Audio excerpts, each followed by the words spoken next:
Good morning, good afternoon, and good evening, folks. Hey, welcome to another episode of the Marketing You Practice podcast, the podcast where I get to simplify the marketing and the mindset so wonderful chiropractors can increase their income, their impact, and their enjoyment in practice too. This is part 2 of a 3-part series where we're diving into the tips to help more people in your community know you, like you, and trust you. I shared with you what I believe to be one of the foundational principles of marketing, and that is the more people in your community who know you, like you, and trust you, the more effortless your practice will be. In part 1, we did a deep dive into what does it take for more people to know you. I shared that there is, in fact, a direct relationship between awareness and practice growth. Simply put, people can't come and see you if they don't know you. And most chiropractors, even those that have been in their community for decades, like I have been, still remain their community's very best kept secrets. I introduce you to the concept of the mere exposure effect, a psychological phenomenon that in essence says that familiarity builds relationships. So the more often somebody sees you, the more likely they are to actually like you as well. The key to being known in your community is consistency. And in that episode, I take you through the specifics of consistency, what that means in terms of brand consistency, voice consistency, and what that means in terms of how and where we should be showing up as well. Today's episode, part 2, we're going to be talking all about being liked. The principle of liking rests on the natural human tendency to be more influenced by people that we like and find appealing. So we want to strategize to make ourselves as likable and appealing to the right people as we possibly can. And that's exactly what this episode here will do. All things being even, we like doing business with people that we like. I often share a story, and I'll share it again quickly here, that as my children were growing up, there were 2 local cafes in town. One called Jazz's Cafe, which we would regularly go to. The coffee and the food there was probably a 6 out of 10. But we loved Jazz's Cafe and we felt incredibly welcome there, particularly as a young family. They knew us all by name, they knew our orders. And as a result of this, we would be back there most weeks. There was another cafe in town that I think had far better food and much better coffee. But every time we went in there, we never felt like one of the cool guys, particularly when we were going in there with 2 toddlers, which I understand. Some coffee shops don't want toddlers in them. And we felt very unwelcome in there. Now, as a result of this, we very rarely went there. Maybe every now and then I wanted one of their coffees and I would sneak in there when I was by myself. But in essence, all things being even, we much rather do business with people that we like. So it makes sense to make your practice and you as the practitioner as likable as possible. Now, when it comes to likability and being liked, the human nature is that we tend to be very egotistical. And that means is that we tend to like people like us. Okay, people who share the same values, the same interests, the same hobbies, who speak the same language. And in essence, we like people who've even come from the same background as us as well. Now, this leads to the realization that your goal, therefore, is not to be liked by everybody. In fact, it's not possible. And chasing universal approval will end up being detrimental, okay? You're not going to be liked by everybody because we don't all share the same values. We don't all share the same interests. And when we try and become a chameleon that is liked by everybody, okay, that lacks authenticity and it's going to backfire, okay? Now, there's plenty of room for everybody out there. You know, when I look at the different musical bands out there from, there was people who liked Rolling Stones, those that likes the Beatles, there's those that like Justin Bieber, those that don't. We all have these groups in there. What the key here, and as we'll talk about this a little bit later on, the key is authenticity. Now, what this means is if I can't be liked by everybody, and when it comes to liking, the key to liking is shared values, is shared experiences and hobbies and interests as well. This is another reason why we must clarify our niche. Okay, many reasons why we have to decide who it is that our practice is going to exist to serve. To what type of people do you want to be likable? Now, when you're choosing this, then think about your values. If you are going after a group that you naturally don't resonate with, that you don't share the same interests, then it's going to have a lack of authenticity and that will show through, okay? You're going to see a real theme that runs through this episode here built all in around authenticity. Okay, so the focus should be on genuinely is the word I'm trying to get there, connecting with those who resonate with your values and your services. Okay, so this is the importance of you understanding your tribe and narrowing your niche. Now, that being said, there tends to be certain characteristics that are common amongst those that are likable. Okay, there's many of them if you do some research. I'm going to share 7 of these. And as I'm going through these, I'd like you to kind of self-rate yourself on these. I'm going to talk about a bit of a process of how we might go through and improve these characteristics. But how would you rate yourself on these if you were rating on a scale of perhaps 1 to 10 or 0 to 10 as well? Let's start with one I've mentioned many times already, and that is authenticity. Okay, so authentic individuals are true to themselves and they aren't afraid to show the true colors. They don't put on a facade or pretend to be someone they're not. They're comfortable with who they are and they exude a genuine persona. Now, I think in people, male, female, non-binary in the middle, there's nothing more attractive than genuine authenticity. It shines through so brightly that I just find it literally magnetic. This is about us becoming who we are and or discovering who we are. And this can be a challenge for us, particularly in the early days when we're trying to find our voice. Okay, it doesn't come naturally to us. And so what we often do is we find somebody online or a teacher, a mentor, and we try to be like them. That's a good spot to start. But with time, it's about uncovering who you are, to show up as you and to be trusting in that is one of the key characteristics of likability. The next one here I think is literally a superpower, particularly for us as chiropractors when we want to interact with our patients. And it's also a superpower when it comes to being a great marketer, a great community influencer, and that is empathy. Empathetic people understand and share the feelings of others. They're good. In fact, I'd say they're great listeners and they show genuine concern. They're able to put themselves in others' shoes and show compassion, okay? I think empathy is one of the most valuable skills I have, and I've worked very hard on it over my life. And it is one of those things that helped me connect with my patients to truly, the best I possibly could, put myself, and sometimes the things our patients are experiencing or our friends, our family experience are so horrific we can't truly put ourselves in their shoes. But to be able to connect with people heart to heart as one human being to another, to be truly empathic is one of the things that makes you much more likable, builds great connections. It's a wonderful skill for us to have as a health practitioner. The third one here is positivity. Now, this comes more natural to some of us rather than others. I was born an optimist and I always see the silver lining in around any cloud that happens. And this serves me more times than not, but there's certainly some downsides to this. Now, my beautiful wife won't mind me saying this. She's not a natural optimist. Okay, she works very hard on it. It's something that she realizes that sometimes she doesn't see the upside of things, and it takes a little bit more work, but it's important to her. These characteristics are, we can develop them more and more. I'll talk about some of the ways that we can go about that as well. But people who maintain a positive attitude, even in difficult situations, are often much more likable, okay? They look at the bright side of things and they can uplift others with their optimism. No one wants to hang around with a negative Nelly all the time, okay? So particularly when our patients are coming into us, we can be empathic, we can connect with them, but we can also show them the possibility of a brighter future. There's so much negativity going on around us in the world that when somebody has a natural sense of optimism and appropriately placed optimism, rather than just being Pollyanna about everything, that can be something that's incredibly likable and attractive. The fourth one here is humor. Individuals who have a good sense of humor and don't take themselves too seriously can often be very likable. I like that idea of just not taking ourselves too seriously. So, this a healthy sense of self-deprecation can be in there. That's one of the things that I will want to do to, if somebody's trying to build me up, is I don't want to be put on a pedestal. I want to create sameness and connect and see that I have the same challenges that you do. You'll hear me very often through the podcast, not just talk about what's going great in my life, but share the challenges as well. This is a sense of self-depreciation, which has levels of kind of humor in it as well. Now, humor comes more naturally to some people. Some people are very, very funny. I'm not sure that you can really develop a sense of humor, but although I'm sure there are elements of it that you probably can, but for some of you lucky people, you'll be naturally very funny. And if you can make people laugh and lighten the mood, this is often very much appreciated. The next one here, we're up to number 5, is confidence, okay? People often admire those who are self-assured and confident, okay, but not arrogant.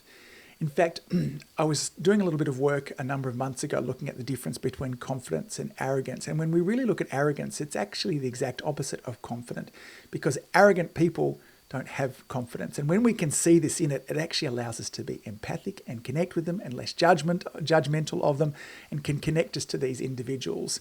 So as opposed to being all negative about them, then understanding the difference between arrogance and confidence is a really valuable skill as well. So confidence can be shown in how you carry yourself, how you speak, and even how you handle criticism and failure. Confidence can be one of those things that takes time to develop as a chiropractor, particularly a new chiropractor, when you're getting your whole head in around this thing called chiropractic. Who can I help? How can I help them? Can I be confident that I can care for this family and get them the results that they want? This can take time, okay? So, but in amongst that, underpinning this is perhaps confidence in two fundamental things: confident that I'm worthy as a human being, and confident that I'm lovable. This is what underpins even your confidence as a chiropractor, in any other area there too, because I think the way that I view the world is that human beings inherently were all lovable and we're all worthy, okay? And that bank account of lovability and worthiness is born at 100% and it stays there, even when we do terrible things. I think that human beings, healthy human beings, those that don't have broken brains, are lovable and worthy as well. So let's go on to the next one, respectfulness, number 6, in terms of characteristics of likability as well. Being considerate of others' feelings, their thoughts, their ideas is a trait of likable individuals. They value others and treat everyone with kindness and respect, regardless of their status or background. We're being forced, and mostly with very good intentions, into really look at our respectfulness of people, different sexualities, different backgrounds, different minority groups. This is all, it's a new world that's opening up to us now. And, I'm learning things where perhaps I might have been disrespectful. When I jumped into an Uber for many years, if I had somebody there who looked like they might have been of Indian descent, then I love cricket. And I know many of our Indian brothers and sisters really love it too. And I'd often ask them, where are you from? Now, where they're from is Australia, because we're in Australia. That's an insensitive and, disrespectful way for me to go about it. Now, I didn't realize that until my beautiful daughter Mackenzie made me aware of that. And I went, the intent wasn't for me to be disrespectful.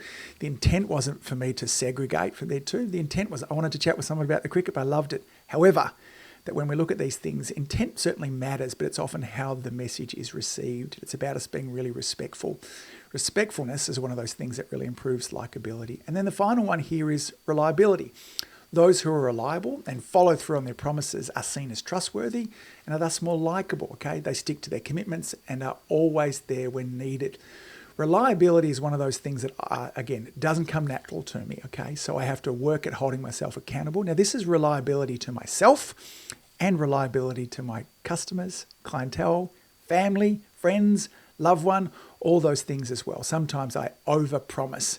And this ends up to me under-delivering, and this is not a good thing for being likable as well. So let me quickly review those again there too. Think about rating yourself. So they are authenticity, empathy, positivity, humour, confidence, respectfulness, reliability.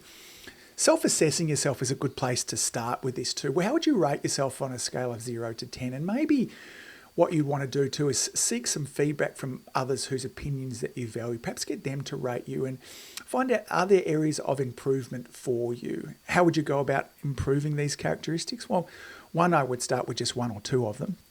We don't want to overwhelm ourselves with many of those. We would clarify, what does reliability look like? If that's what I wanted to do, what would authenticity look like? What are the actions that somebody of this characteristic might take? Maybe we want to model some people. We could set some goals around it. And of course, we'd want to seek external feedback all the time with regards to this. Be patient and kind. This might be something that you want to work on throughout the year. As I said, empathy was one of those things that I realized early on in practice was an incredibly valuable tool. And I worked very hard at it, along with things like active listening, connecting with people, using their language, mirroring their body language, changing my breathing tone to match theirs. These are all ways that I was able to show empathy just through my body language as well. So there are many other ways that we can show likability when we're wanting to project it out. I want to touch on particularly here now social media. I've talked about in previous episodes that generically there should be kind of 2 sorts of content that we're sharing: connection content and transformation content. Just as a reminder, transformation content is that helpful content that helps our audience get a health result, okay? Now, whether it be, helping parents with the colicky babies, whether it's helping to give people a new vision for their health, whether it's helping people with migraines, it's that helpful content. Connection content is very different from that. It's about likability. It's about connecting with people. It's about showing people behind the scenes. And I still see a lot of chiropractors failing to do this. And I know firsthand how difficult it can be to share this content because I struggle with it too. Now, the reason I often struggle with sharing behind the scenes content, I'll share what the challenge is with me, is I often think, who would care? Like, who cares what I did on the weekend? Who cares what I'm doing in around the house? Who cares what I'm doing with the kids there? Yet when I watch my behavior online, how I interact with people on social media, I find that I really care when I see other people doing these things. I see friends going on surfing trips. I see them doing jobs in around the house. I watch my good friend Tony Ebel and all the work he's doing in around his house, seeing the kids at sport. It keeps me connected with him. I get to see the human nature side of him. I get to see behind the curtains. And this is a real thing that will build likability. I think the consumers now are looking for something different in a health practitioner than they were maybe 40 years ago. In around that time, our health practitioners tend to be up on a pedestal. They were the authority, they were the expert, and we were looked down upon as patients or as practice members. But we don't want that anymore. We want a partner. We want a guide. We want somebody to sit next to us on this journey. Yes, you might have some expertise, but I don't want to be looked down upon, and I want to see what your values are as a human being. And so sharing content, sharing personal stories, celebrating things that are going on in other areas of your life. They're too. Also sharing levels of vulnerability. Vulnerability is one of those things that brings us closer. Interestingly, we are worried that vulnerability and sharing our vulnerability will repel people, but it doesn't. It attracts them. That is being said, if we're sharing vulnerability authentically. What is the reason you're doing it? Now, I often see people online who are being vulnerable for the intent of wanting to get attention. Okay, it's almost manipulative. The numerous people, and I've stopped following them because every second post of them, they're crying. Now, this pushes my empathy. Okay, it's like, how many times can I see you crying here? This is a trick that you're doing because you know that when you got vulnerable and you cried on there, you had a whole bunch of comments and people interacting with you, but sometimes it just gets too much. Remember, that's positivity. And if you're worried about what sort of content should I be sharing and how much is enough, I often think about what I call the wedding guest test. So imagine that you and I are sitting next to each other at a wedding. We've never met each other before and we're chatting throughout the evening. What would you be happy to share to me as a complete stranger? Now, if you're going to immediately dive into your messy divorce and the challenge that you had with your parents when you're growing up and, the horrible difficulties that you had throughout your childhood, it's probably too much. I might be looking to spend more time out on the dance floor rather than sitting next to you. Or I might want to swap spots, okay? But if we talk about common interests, particularly if you're asking lots of questions, if you're sharing what you do, maybe you like to play golf, what are your kids' names, all those sorts of things. If it would be okay to share with me as a stranger at the wedding, it would probably be okay to share on your social media for you to share behind the scenes as well. One final thing for us to share here before we wrap up likability, and that is please take advantage of building a strong and likable team. The number one thing when I was looking to employ staff, CAs at our practice, was really likability, was personality, was their social skills there too. I figured I could teach them everything else. I figured if they couldn't use a computer, I could teach them how to do that. But if they weren't likable, if they weren't social, if they couldn't interact with people, that's much more difficult to, it's certainly trainable, we've talked about that today, but it's more difficult to do as well. I wanted to, in our practice, take advantage of everything I possibly could to maximize the likability, so therefore the interactions, because I knew to some extent that helped to bring about that whole placebo effect. If somebody looked forward to coming to my practice, if they loved chatting with my staff, if they enjoyed the process, then, not even from a woo-woo point of view, it put their body in a state of balance, autonomic balance, a shift towards parasympathetic away from stress and fight and flight and overwhelm. And I knew that somebody received an adjustment much better when they were in that state. So that's a whole bunch of information about how you can be more likable. Because remember, the more people that know you, like you, and trust you, the more effortless and enjoyable your practice will be.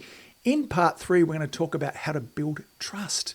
What are the things that we can do? What are the principles that underpin trust? Folks, as always, thanks for all that you do. Thanks for listening. Remember, your community needs you to be as authentically likable as you possibly can. This will help you have more influence. This will help you change more lives. Until next time, folks, see you back here. Bye. If you've enjoyed listening to this podcast, you have to come and check out my Community Influencer Program. It's my monthly coaching program where we take all this material and I'll work with you to help you apply it, implement it, and systemize it. The Community Influencer Group coaching programs designed to help you increase your practice income, impact, and enjoyment. Join me over at anguspike.com/join.